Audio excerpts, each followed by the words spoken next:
Il luogo in cui ci troviamo, la Tribuna del David, offre una spettacolare sintesi non soltanto della scultura di Michelangelo Buonarroti attraverso le statue dei Prigioni, del San Matteo e della Pietà di Palestrina, culminando nel capolavoro del David, ma anche una antologia, si potrebbe così chiamare, della pittura del suo tempo, dimostrando quanto l'influenza di Michelangelo fosse stata fondamentale per gli artisti che lavorarono nel Cinquecento o appartenenti alle generazioni immediatamente successive. L'itinerario parte dalla Galleria dei Prigioni con i due profeti di Fra Bartolomeo, dipinti per la Cappella Billi della Santissima Annunziata, che mostrano come questo artista, Fra Bartolomeo della Porta, di ritorno da un viaggio a Roma, rimase particolarmente colpito dalla visione dei profeti della Sistina e da qui avesse poi trovato ispirazione per raffigurare i suoi due profeti con delle forme scultoree particolarmente accentuate, ispirate proprio alla pittura michelangiolesca. O ancora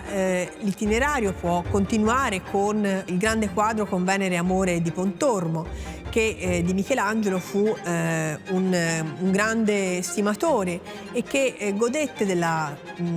fiducia dello stesso maestro, tanto che il Buonarroti diede il suo disegno perché lo trasportasse poi su tela in questo dipinto che rappresenta la contrapposizione tra l'amor sacro, rappresentato appunto da Venere, e l'amore profano incarnato da Eros. E nei due bracci laterali, a destra, guardando il David, sono esposte le opere di artisti appartenenti alla generazione successiva a Michelangelo, i quali realizzano opere cosiddette del filone manierista, quindi riflettono proprio lo stile di Michelangelo nelle torsioni, nell'enfasi data all'anatomie, nelle composizioni affollate, nella scelta di soggetti molto complessi, anche allegorie di difficile interpretazione, ma appunto legate a questo filone molto intellettuale dell'arte, come Carlo Portelli, che qui raffigura l'Immacolata Concezione, una complessa allegoria legata appunto al dogma della Madonna libera dal peccato originale. Nel braccio sinistro della tribuna sono invece esposte opere che riflettono sull'immediato i principi dettati dal clima post-conciliare, cioè dopo il Concilio di Trento, che portò la Chiesa Cattolica a richiedere agli artisti di esprimersi attraverso un linguaggio più immediato, più semplice e più diretto nei confronti dei fedeli, in modo che l'arte sacra venisse immediatamente recepita.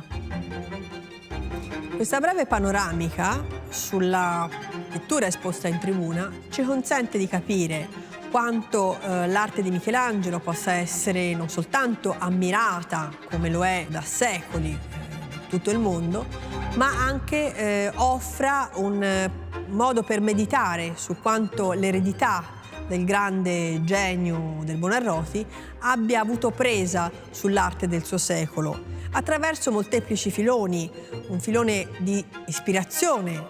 michelangiolesca come quello appunto della pittura della maniera, dei manieristi, e un filone invece di reazione incarnato dall'arte che discende direttamente dai principi esposti dalla Chiesa post-conciliare.